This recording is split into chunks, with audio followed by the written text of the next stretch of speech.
It's Monday, December 16th. Welcome to Market Foolery. I'm Chris Hill. With me in studio today, she's back from a week away from Fool HQ. It's Emily Flippen. Thanks for being here. Hey, thanks for having me. So last week, 40,000 people from 75 countries descended upon Las Vegas for MJ BizCon, the biggest cannabis conference in the world. You were one of them. There were a few people from Fool headquarters who went. Let's start with this. What's your headline for this year's MJ BizCon? Yeah, I mean, look, it doubled in size year over year. So part of me wants to say the headlines, something like cowboys put on suits. You know, it's still the wild, wild west in cannabis. And the reason why that analogy is top of head is because in addition to MJ BizCon happening in Las Vegas and the Las Vegas Conference Center, there was also, I think it was the National Rodeo Convention happening in the same center next door. And there was something just so appropriate about that to me. Because in a lot of ways, the people we saw at MJ BizCon this year, you know, they're very different than the people we saw last year. And they're still new. They're still entrepreneurs. They're still just getting started in a really untracked industry. But at the same time, they're making a business out of it. And so that's very clear. That's pretty amazing that the size of the conference doubled year over year. It doesn't surprise me that it grew, but the fact that it doubled is pretty astonishing. And my assumption is that you had a lot of new faces, a lot. And to your point, some of the faces that were there in 2018 probably weren't there this time around. What was the general mood of the conference? Because the headlines going into it, from a business standpoint, a lot of the headlines I saw were about the biggest players, the biggest public companies in the cannabis space, and they're smaller than they were a year ago. You know, CNBC had a story about the 6 biggest public companies in cannabis have lost a collective $25 billion worth of market cap as a result. Was that reflected in the mood, or was it more upbeat than that? Not really, no. And I think that's probably akin to, you know, the people who are listening to this podcast, us and our jobs, are focused so much on the public markets that we forget about the industry as a whole. And we forget that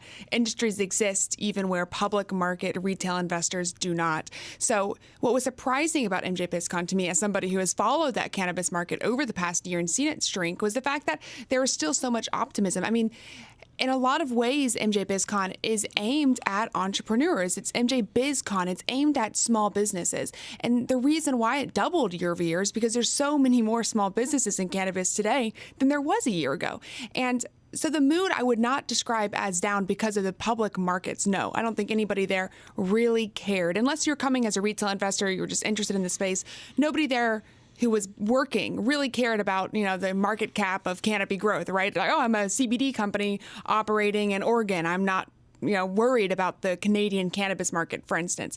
However, it was a kind of negative sentiment simply because of the steps that our government has taken here in the U.S., which has hurt the ability for these businesses to grow. So there's a lot of disappointment around the Safe Banking Act really becoming stagnant in the Senate, right? Not moving past the House. There was fear about the FDA's seeming crackdown on CBD companies here in the U.S. I mean, it was all these regulatory hurdles which were making people really afraid, very, very different than what you may expect from, you know, just public markets being down.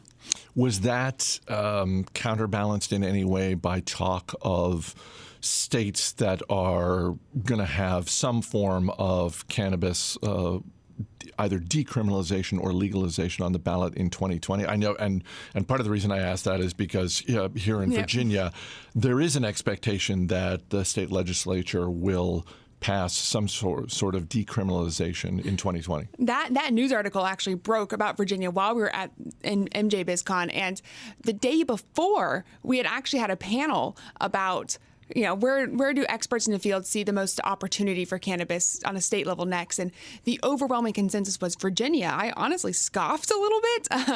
I think it's easy for people to forget just how big and just how conservative Virginia really is as a state. But yeah, it seems like decriminalization at least could be a reality for 2020. Here's the problem. It's easy to be very positive and frame up cannabis as dominoes. And I do think that it is, in a sense, a domino effect. However, the states that we've seen legalize cannabis, with the exception of Illinois, which will legalize on January 1st in 2020, is they did it via ballot initiative, which is not the best way to legalize cannabis because you have to iron out all the details. And we saw two states which were really expected to pass legalization in 2019, that's New York and New Jersey, fail to do so in 2019 simply because they couldn't iron out those little details. So I think it's easy to say, look, there's a general consensus around most people, most Americans, that cannabis should at least be decriminalized. Why has nothing been done about it on the state level for a lot of these bigger, more liberal states? And the reality is it's really hard to get everybody on the same page about those little details. So going to 2020, I'm hopeful that states will have it on their November 2020 ballot, something regarding decriminalization, legalization of cannabis, improving their medical programs. But when push comes to shove, politicians are politicians, and you get stuck up in the granularities. Well, and it goes back to something you touched on just with reference to banking. You know, you can pass legalization in a given state, but if the infrastructure for the businesses, again, to go back to the conference, this is a group of entrepreneurs. If they don't have the underlying support system, particularly when it comes to banking, but other support services as well, then they're going to struggle. I think it's part of the reason why MJ BizCon is so popular, is because they don't have the support system, and MJ BizCon acts as that support system. So if you're missing something, and you as an entrepreneur have the ability to head out to MJ BizCon and make connections that you don't really get the opportunity to make otherwise. So I think it's filling a needed hole, but nothing can really fill the hole that is the government regulatory actions, which everybody has just been praying for the past year. You mentioned one of the breakout sessions you went to. I know you were very busy. You were going to a lot of breakout sessions, conducting a lot of interviews. Not looking to play favorites necessarily, but what is either a breakout session or a person that you interviewed that struck you as particularly interesting?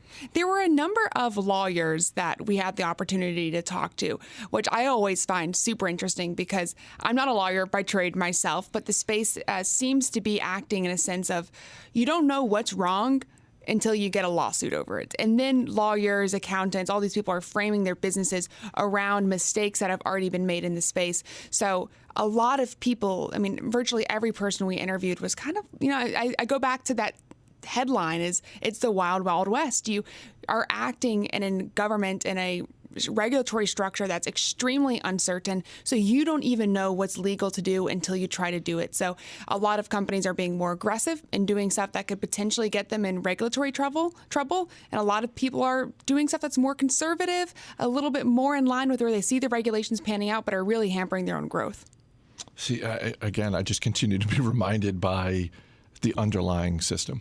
And how it's a great line about you know you never know what's wrong until a lawsuit pops up. But yeah, that's just one more thing where whether it's at a federal level or at a state by state level, one lawsuit leads to court action, leads to possibly an appeal of some sort. The judges have to weigh in. So it seems like it's all moving a little bit more slowly than certainly the entrepreneurs would like. Yeah, I mean, the FDA, for instance, in 2019, expected to have guidance for CBD companies here in the U.S. By the end of the year, and they asked for research. They sent out that request for research, and they got none back. And you know why? Because it's really hard to get research-grade cannabis in a country. It takes time. It takes time. And it's a Schedule I substance, right? So the fact is that you can't legally get medical or research-grade cannabis in the U.S., at least not readily accessible. So the fact is nobody has the research. The research takes time. And what does the FDA do? They take what little bad research they have, a study on rats, actually, that shows that if you give them absurd amounts of CBD, it causes liver failure. And they tell people CBD causes liver failure. And you know what that does to every CBD business here in the U.S.? Yeah, it makes their job 20 times harder when they have research, right? And people have been using CBD and have different anecdotal research that says, no, only if you take 30 times your body weight in CBD does it cause a problem. And there are a number of substances out there that aren't regulated like this. For instance, like vitamin D, where if you take lots and lots of it, it causes issues. Anything causes issues.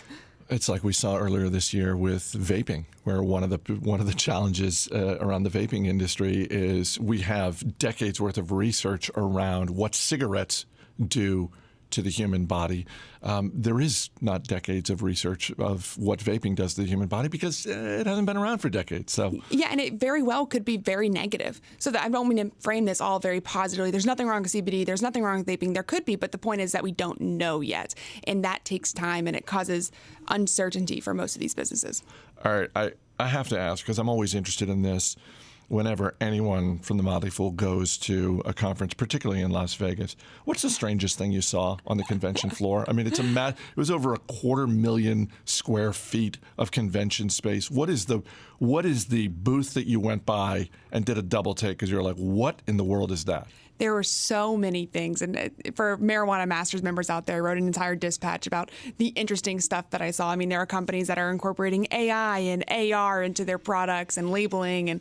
But I think the strangest thing I saw actually wasn't on the convention floor. Our team had the ability to go to Planet 13, which is a publicly traded company, and it's the largest cannabis dispensary in the world. Went down there, met with management, and the co-CEO said, "Oh, have you seen the air show yet?" The air show? The air show. And we have no idea what he's talking about. Yeah, we haven't seen the air show. So he brings us down to the dispensary floor, and he's like, okay, look up.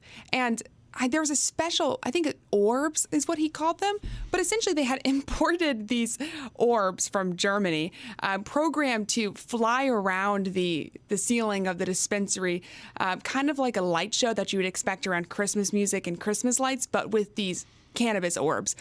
So that was, in general, probably the strangest thing, but also most entertaining thing that we saw. I don't know what I expected you to say, but flying cannabis orbs was definitely not on the list. One or two things separate from the conference. Did you get a chance to hit the gaming tables? Did you get a chance to get a good meal? There are a lot of good restaurants in Vegas. Well, I'm always good at eating. I do not gamble, though, and I unfortunately saw some people who were very upset with their, losses gambling. So that always reminds me that that's usually a good decision. You know what the funniest thing is while we were super busy at the convention, it was my first time in Las Vegas, so I had the ability to kind of walk around, see all the people drinking on the street. It was all very absurd. But Ari Hughes, our analyst who came with us, he had never been to an In-N-Out burger before. Yeah, so out of all the things we ate in Las Vegas, we all were like, we have to go to In-N-Out, right? Ari's never had it. And what was his review? Thumbs up? He's a very reserved person in the sense that he doesn't get, super excited the way that I do about, In-N-Out burgers or milkshakes, but he was very, very positive on it, which makes me think that the average person, it would have blown their mind. In his own quiet way. Ari was. That's how I'm interpreting it, though. I want to believe that was his reaction. Being a vegetarian now, I unfortunately just had to sit there and watch them eat those delicious burgers. You didn't get a milkshake? I did get a milkshake. I got a milkshake and I dipped my fries in it, which, grossly upset a lot of people at the table. Well, look, anyone who's ever been to Las Vegas for a conference knows that you're spending a lot of time on your feet. If you've got a step counter, you're logging a lot of miles, somewhere in the neighborhood of 8 to 10 miles easy when you're on your feet all day at a conference. So you know what? You and Ari and everyone else, you more than earned that trip to In-N-Out Burger. Thank you for making me feel better about my life choices, Chris. Emily Flippin, thanks for being here. Thanks for having me. As always, people on the program may have interest in the stocks they talk about on the Motley Fool may have formal recommendations for or against. So don't buy or sell stocks based solely on what you hear. That's going to do it for this edition of Market Fools. The show's mixed by Dan Boyd. I'm Chris Hill. Thanks for listening. We'll see you tomorrow.